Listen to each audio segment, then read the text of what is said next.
इस वक्त हमारे सामने हैं श्रीनिवास गुप्ता जी, और आज हम इनसे जानना चाहेंगे आज जो हरियाणा के अंदर किसान आंदोलन, जिससे कि सड़कों को कई दिनों पहले तक रोक दिया गया, सरकार की तरफ से कंटीली तारें लगाई गई हैं, बड़े बड़े कंटेनर रख दिए गए हैं, और साथ ही आपसे जानना चाहूँगा चंडीगढ़ के मामले में जो मेयर को, जो हारा हुआ मेयर था, उसको जिता दिया गया और उसी जगह पे फिर चंद्रचूड़ जो हमारे मुख्य न्यायाधीश हैं, उन्होंने दूसरों को जो जीते हुए थे, जिनको हरा दिया गया था, उनको वापस उसी सीट पर बिठाया। क्या कहना चाहेंगे गुप्ता जी आप? लोक राज लोक लाज से चलता है जी।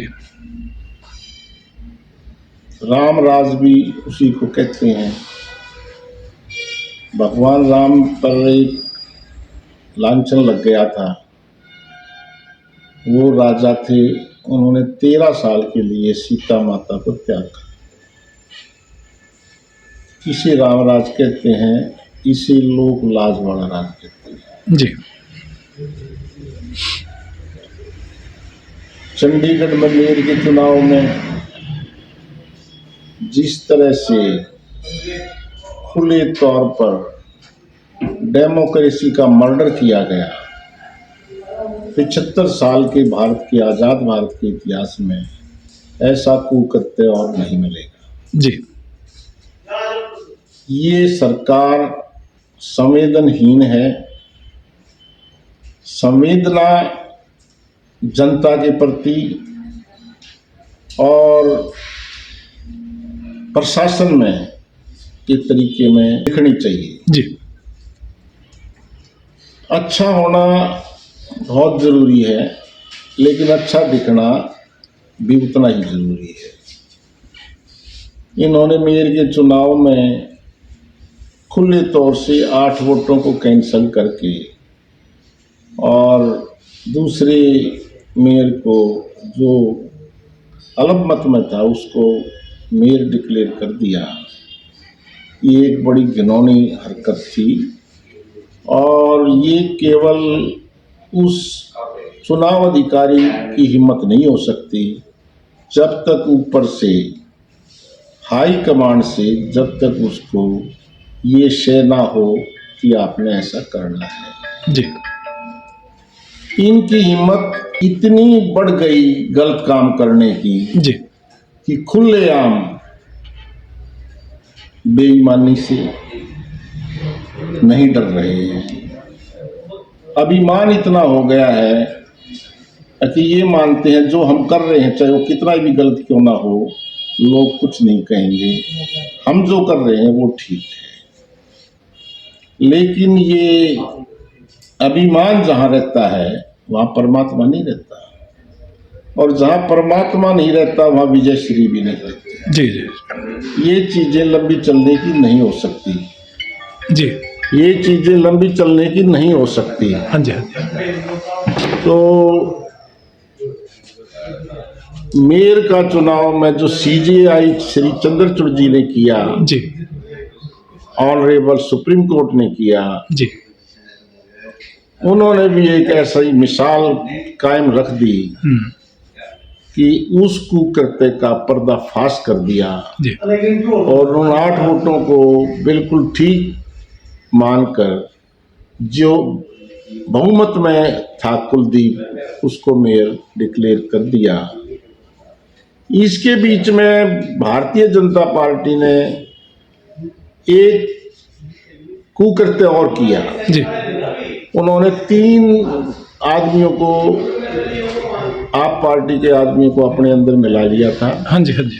ये सोच के कि सुप्रीम कोर्ट से इलेक्शन कैंसिल हो जाएगा और दोबारा इलेक्शन होगा तो भी हमारा आदमी बनेगा।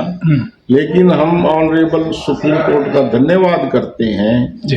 उन्होंने ऐसा करने का मौका ही नहीं दिया। उन्हीं पहले जो इलेक्शन था उन्हीं वोटों को गिन के, और जो बहुमत वाला हमारा कैंडिडेट था आप पार्टी का, उसको चेयरमैन, उसको मेयर घोषित कर दिया। तो ये हाई कोर्ट का बहुत बड़ा काम है जी। और इसको हम सलूट करते हैं सुप्रीम कोर्ट को कि ऐसा जोर का झटका भारतीय जनता पार्टी को दिया, जो बहुत जरूरी था।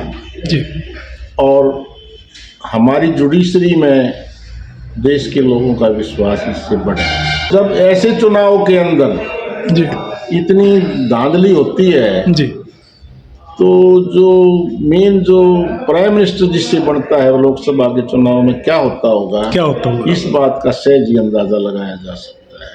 गुप्ता जी, जैसे कि आपने अभी किताबों के जरिए पढ़ा होगा, क्योंकि वो हम उस टाइम तो छोटे थे, जलियांवाला बाग का जिक्र, आज शंभू बॉर्डर के ऊपर किसानों के साथ भी वही एक घटना घटी है कि एक साइड में पुलिस सुरक्षा बल, एक साइड में थे किसान, उनके ऊपर आंसू गैस के गोले, दूसरी तरफ गोलियां और तीसरा लाठीचार्ज।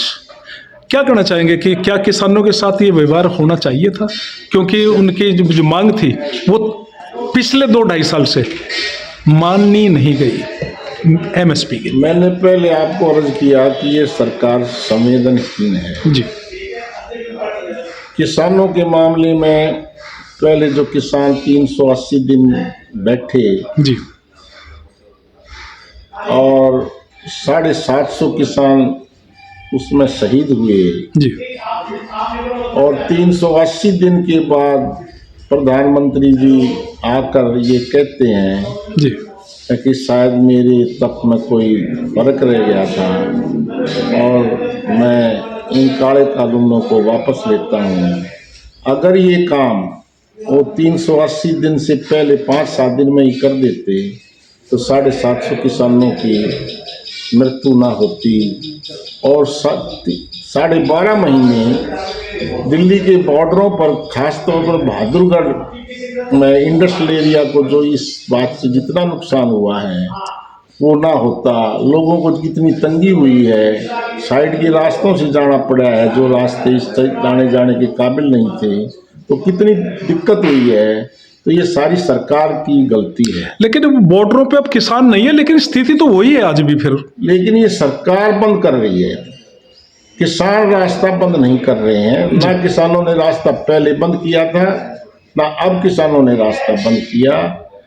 सरकार रास्तों को बंद कर रही है ताकि वो किसानों को का नाम लेके और लोग जो तंग होते हैं उनको ये माना जाए कि किसान तंग कर रहे हैं, लेकिन असल बात ये किसान तंग नहीं कर रहे हैं। आरोप तो ये भी है कि भाई कांग्रेस पार्टी समर्थित है ये किसान। नहीं, किसी से समर्थित नहीं है।